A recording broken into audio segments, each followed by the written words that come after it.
what do I actually post on Facebook to create these conversations? Because, there's some people that came from the camp of, I post my product and I go, hey, look at my product and you should Right. buy it. And so maybe go into that a little bit too, because, that's the prospecting side. Then the marketing side of this is now how do we get people into that funnel? Because somebody might be sitting here and go, well, I don't have anybody to talk to. Well, okay. How do you Okay. talk to people? Use social media. I know Facebook Live is your favorite right now, but I'd love to get for you to dive into that a little bit before we end tonight. Sure. And social media side.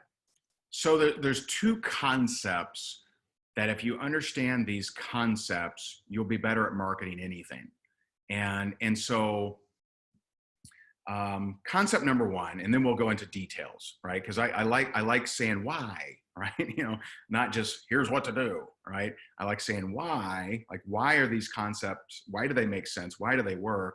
And then say, here's my suggestions for the exact how.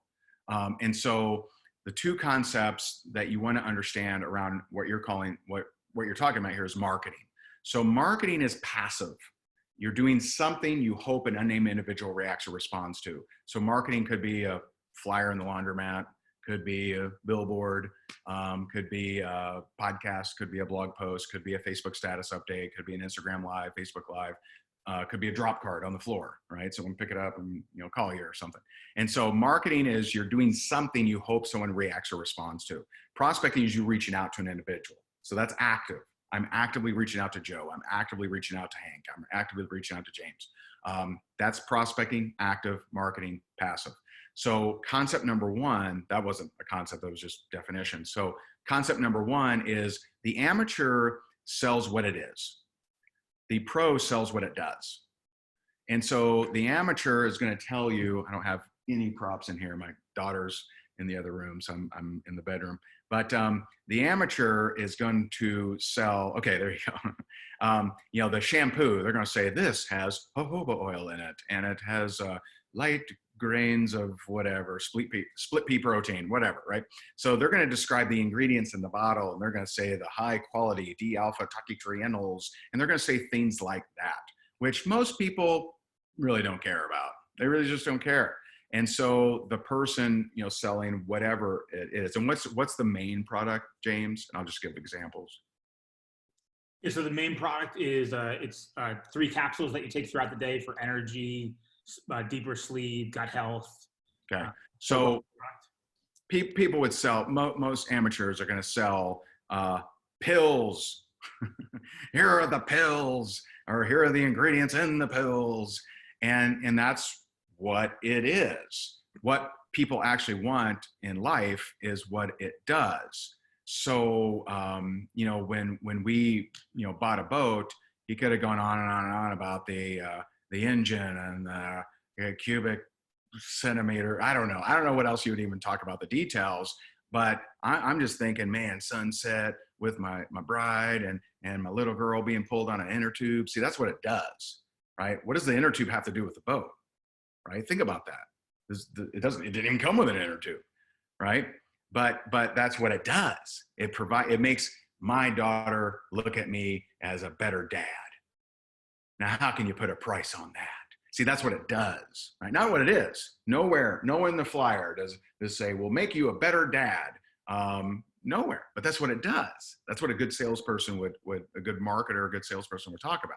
And so, what is a benefit of more energy? Well, if I wanted to target grandparents, I could talk about, hey, wouldn't you like to play with your grandkids more? Wouldn't you like to be known as the energetic grandparent? See, what in the pills has to do with that exact benefit? Nothing really. You're saying this could be a potential benefit. So amateurs market what it is. Here it is. More caffeine than that over there. Better blueberries than that, right? That's just what it is. Very few people care what it actually is. They care what it does. How's it going to make me feel? Am I going to have less aches and pains because I'm getting more sleep? Am I going to be more alert in what I do every single day? I'm going to sleep better, so I'm not tossing and turning. I wake up refreshed and feeling like $1 million, like I'm a teenager, right? So what it does is much more important. Concept number one. Concept number two is the idea of what we call the bicycle, not bicycle, bicycle, okay? And so if I had my whiteboard here, I would draw it out for you.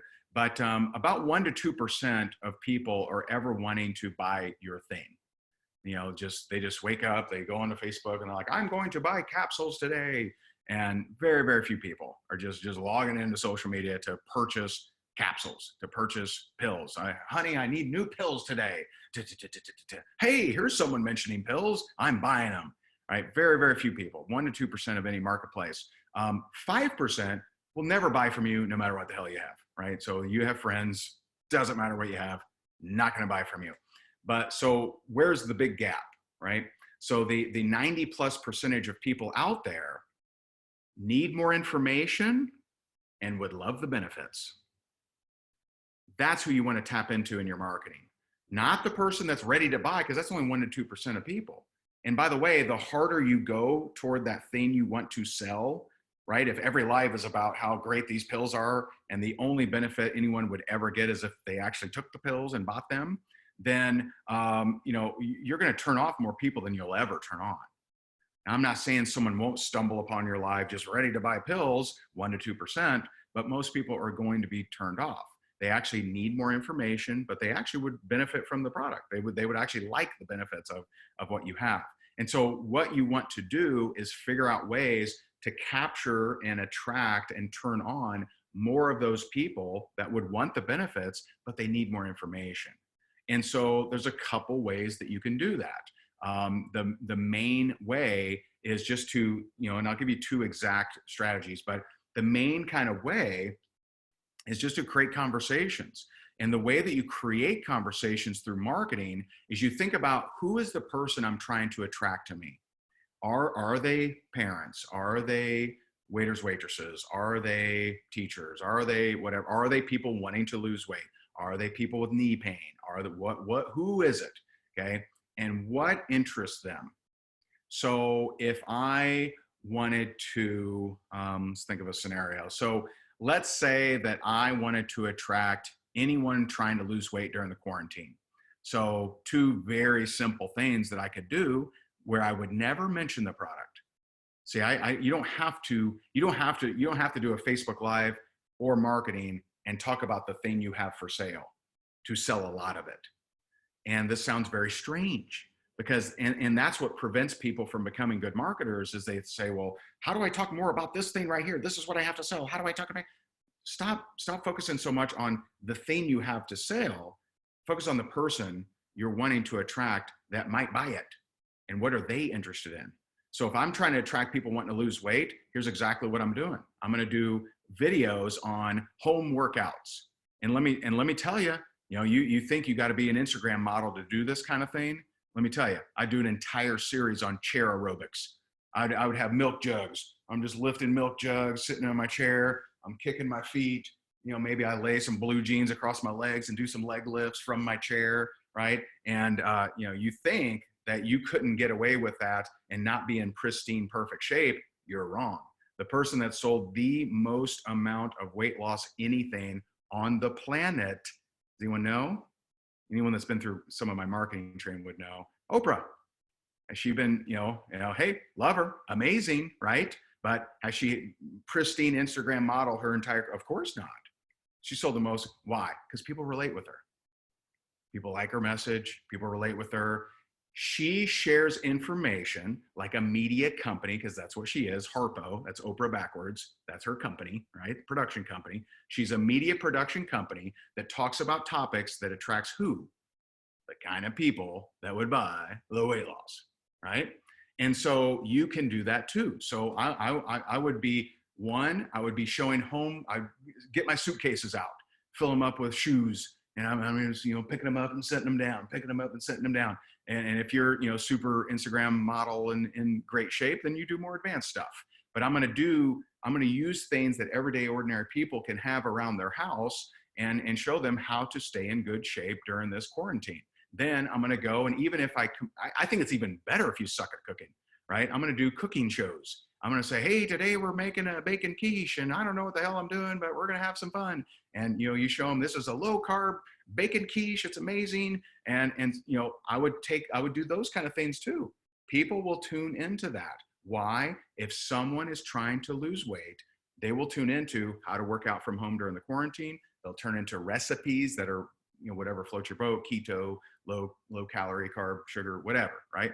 And so I would be doing those kind of things, and then saying, hey, by the way, and this is really simple, hey, by the way, if you want my full list of workouts, just reach out to me. I'll be happy to give it to you. Hey, if you want the recipe here, just reach out. I'll be happy to give it to you. They reach out to you. They see the Facebook Live. They reach out to you, and you say, hey, by the way, if you are trying to lose weight, I actually got a program that I've started that is fantastic. Really helps you out. And man, has it helped me during this quarantine. Hoo-wee. Let me know if you'd like more information. Happy to send it to you, but here's the recipe. How many of those people, after resonating with you on a marketing video that you've done, whether lifting suitcases or blue jeans or whatever, or making a bacon quiche, is going to say, oh yeah, send me more information. Well, here's a video, does a better job than I could do about it, tells you all about the capsules. It's just 3 little capsules, super easy.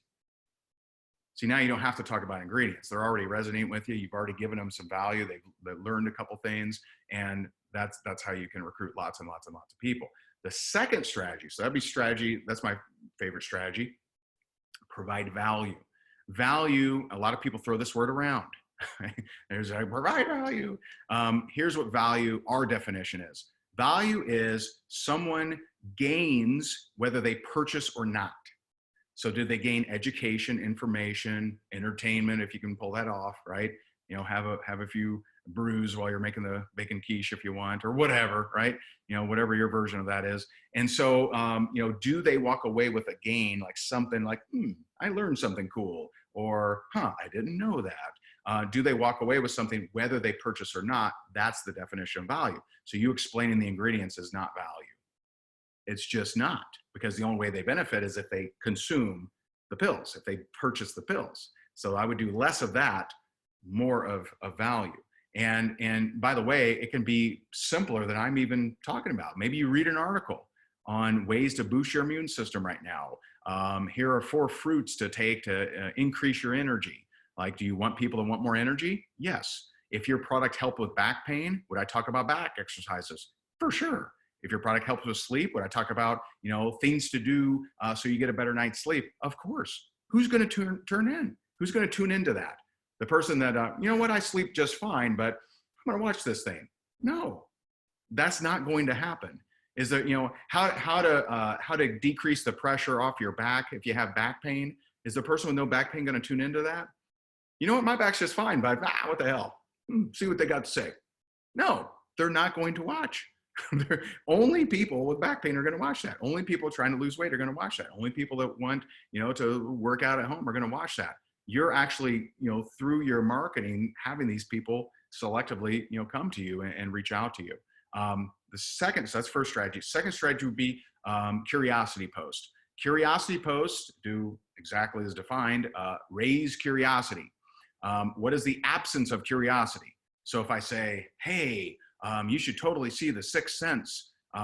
It's got Haley Joel Osment. It's got Bruce Willis. And oh, by the way, Bruce Willis is dead the whole time. Spoiler alert. You'd be like, okay, I guess I don't need to see it now. Thanks, Higdon, right? I would totally blow it for you. And so, and by the way, Fredo dies, it's, you're spoiling it.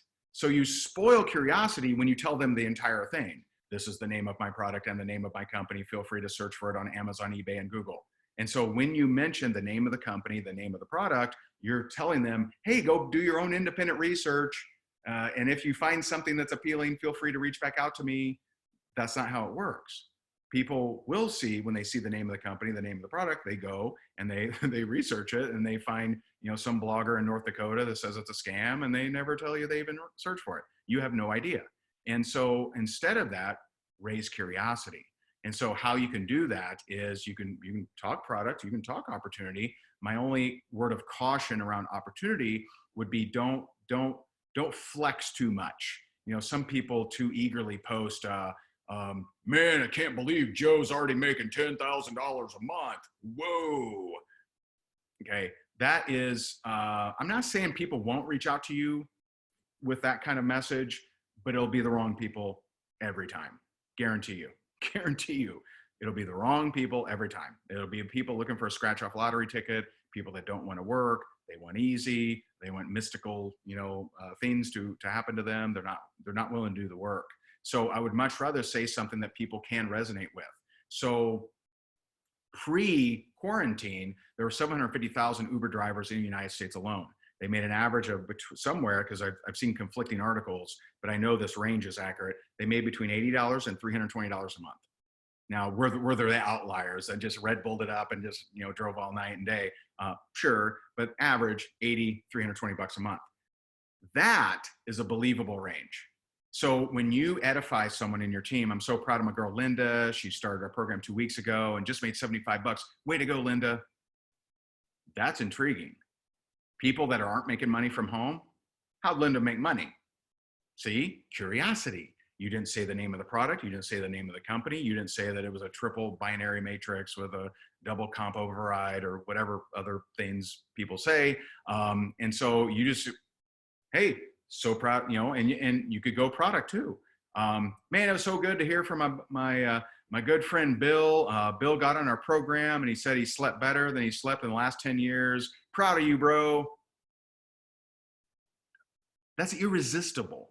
To someone that reads that and has been struggling, with sleep, they read that, it's irresistible. They have to ask you, and they cannot search anything.